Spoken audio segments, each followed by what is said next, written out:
పూర్తి చేస్తాం. ఇది కాకుండా భోగాపురం ఎయిర్పోర్టు నెక్స్ట్ ఇయర్కు పూర్తి చేస్తాం. విశాఖపట్నం స్టీల్ని మళ్ళీ ఆంధ్రుల ఆత్మాభిమానాన్ని నిలబెట్టే విధంగా 11,440 కోట్ల రూపాయల ప్యాకేజ్ ఇచ్చారు. దానికి మనస్ఫూర్తిగా ధన్యవాదాలు. విశాఖపట్నం రైల్వే జోన్ వచ్చింది, దానికి కూడా కేంద్రానికి అభినందనలు. గూగుల్, టీసీఎస్ వస్తూ ఉన్నాయి.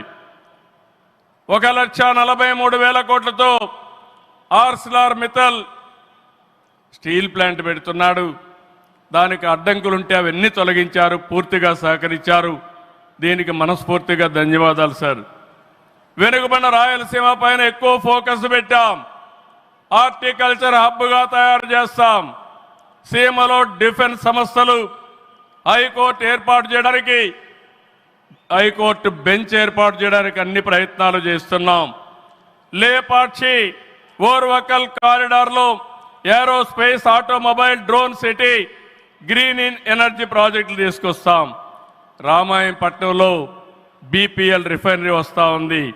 తిరుపతి అతిపెద్ద స్పిరిచువల్ హబ్గా తయారు చేస్తాం. కడపలో స్టీల్ ప్లాంట్ వస్తుంది. కొప్పర్తి, ఓర్వకల్ ఇండస్ట్రియల్ నోడ్కి కేంద్రం సహకరించారు. ఇటీవల కాలంలో ప్రధానమంత్రి గారు విశాఖపట్నం వచ్చి ఎన్టీపీసీ గ్రీన్ హైడ్రోజన్ కూడా శంకుస్థాపన చేశారు.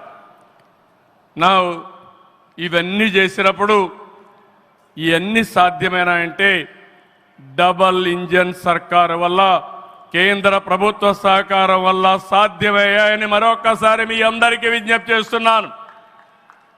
ప్రధానమంత్రి గారు ఎప్పుడు కూడా అభివృద్ధి వైపు ఉంటాడు. దేశాన్ని ముందుకు నడిపించాలి. ఎంత తొందరగా నడిపిస్తే అంత మంచి జరుగుతున్న కోరుకునే వ్యక్తి. వారి ఆశీస్సులతో ముందుకు పోతాం. తొందరలోనే మళ్ళీ ఒకసారి రమ్మని వారిని కోరుకుంటున్నా. వస్తాను కూడా హామీ ఇచ్చారు. జూన్ 21వ తారీఖున విశాఖపట్నంలో 10th yoga day, 10 years yoga day జరుపుకుంటున్నాం.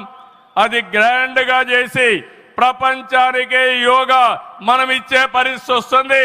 అది ప్రధానమంత్రి నరేంద్ర మోడీ గారు ప్రపంచానికి ఇచ్చే కానుకని చెప్పి కూడా నేను మీకు తెలియజేస్తున్నా. ఈ యోగా వల్ల చాలామంది ఆరోగ్యం బాగవుతుంది, కాన్సంట్రేషన్ పెరుగుతుంది. అది నమ్మిన వ్యక్తి నరేంద్ర మోడీ గారు. నమ్మడమే కాదు, దీన్ని ప్రమోట్ చేస్తున్నారు. మళ్ళీ తొందరలో వారు వస్తున్నారు. వారు రాక మనందరికీ ఒక స్ఫూర్తి, ఒక టానిక్ అని చెప్పి మరొకసారి తెలియజేసుకుంటూ ఈ కార్యక్రమానికి వచ్చినటువంటి మీ అందరికీ పేరు పేరున మనస్ఫూర్తిగా ధన్యవాదాలు, నమస్కారాలు. జై హింద్, జై అమరావతి, జై ఆంధ్రప్రదేశ్. భారత్ మాతా కి, భారత్ మాతా కి, భారత్ మాతా కి.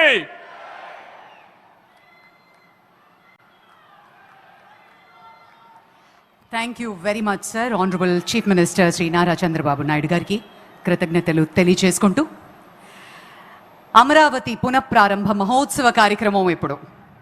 Ladies and gentlemen, the most awaited moment has finally arrived. Amaravati, not just a city, but the beating heart of Andhra Pradesh's future. A symbol of aspiration, vision and progress. As Andhra Pradesh rises, Amaravati leads the way. Bold, purposeful and unstoppable. Ladies and gentlemen, we shall now witness the grand relaunch of Amaravati. May I now request our Honorable Prime Minister to kindly initiate the virtual foundation laying ceremony by pressing the button.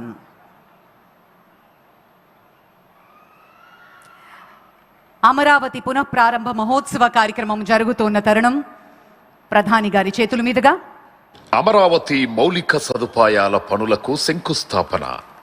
గౌరవనీయులైన ప్రధానమంత్రి గారు అమరావతి అభివృద్ధి కోసం 74 కీలక మౌలిక సదుపాయాల ప్రాజెక్టులకు శంకుస్థాపన చేస్తారు.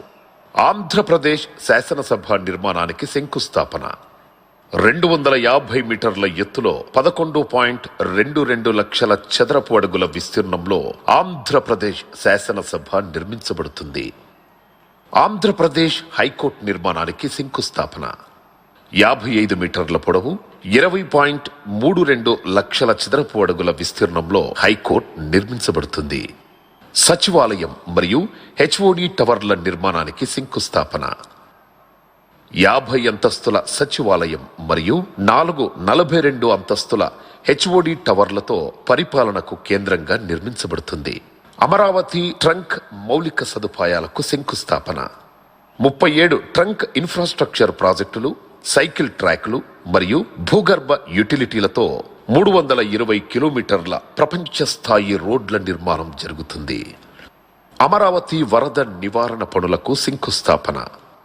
వరద నివారణతో పాటు నగర అవసరాలకు 0.53 టీఎంసీల నిల్వ సామర్థ్యం గల 3 జలాశయాల నిర్మాణం.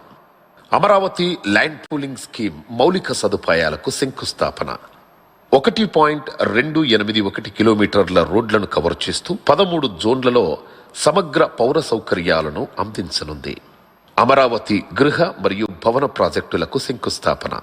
న్యాయమూర్తులు, మంత్రులు మరియు ప్రభుత్వ ఉద్యోగులకు ఉత్తమ ప్రమాణాలతో 10 ప్రాజెక్టుల నిర్మాణం జరుగుతుంది.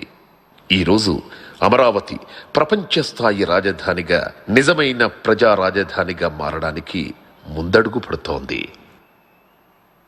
అద్భుతమైన మన అమరావతి పునఃప్రారంభాన్ని మనం వీక్షించాం. గట్టిగా అందరం ఒకసారి చప్పట్లతోటి అభినందనలు తెలియజేసుకుందాం మన కూటమి ప్రభుత్వానికి, గౌరవనీయులైన ముఖ్యమంత్రి గారికి.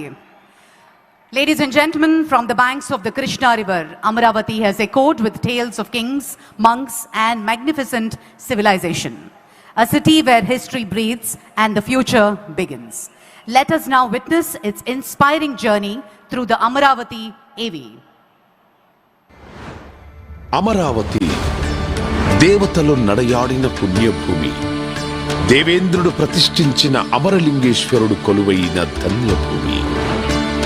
దేవేరి కనకదుర్గమ్మ ఒకవైపు, పానకాల నృసింహుడు మరోవైపు, మధ్యలో ఉత్తర వాహిని రమణీయ కృష్ణమ్మ.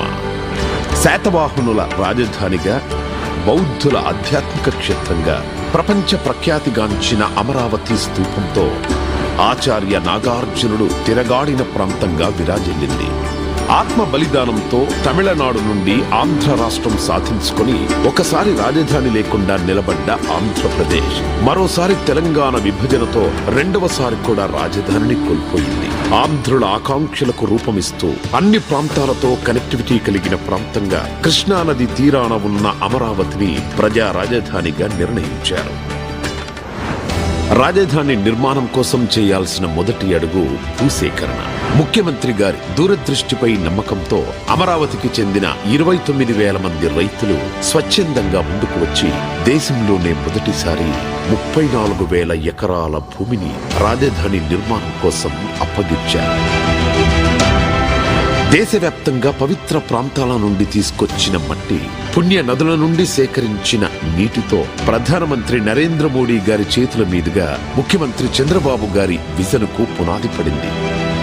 అనతి కాలంలోనే సచివాలయం, హైకోర్టు భవనాల నిర్మాణంతో పాటు విఐటి, ఎస్ఆర్ఎం, అమృత, ఎయిమ్స్, ఎన్ఐడి వంటి ప్రతిష్టాత్మక సంస్థలు కొలువుదీరాయి. ప్రతిష్టాత్మకంగా తలపెట్టిన ప్రభుత్వ భవనాల నిర్మాణం మొదలుపెట్టే సమయానికి 2019లో ప్రభుత్వం మారడంతో అమరావతి భవిష్యత్తుపై చీకట్లు కమ్ముకున్నాయి.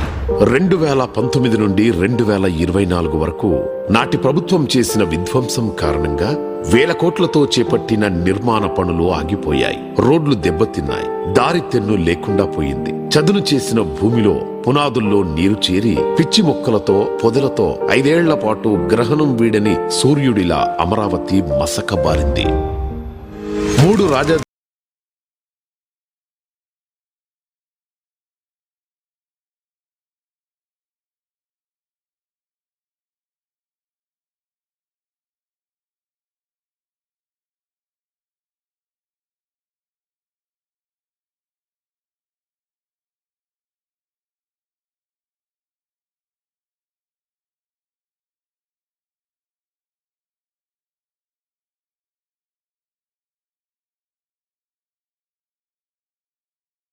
అవుతున్నా వాళ్ళ ధైర్యం ఇసుమంతా సడలలేదు.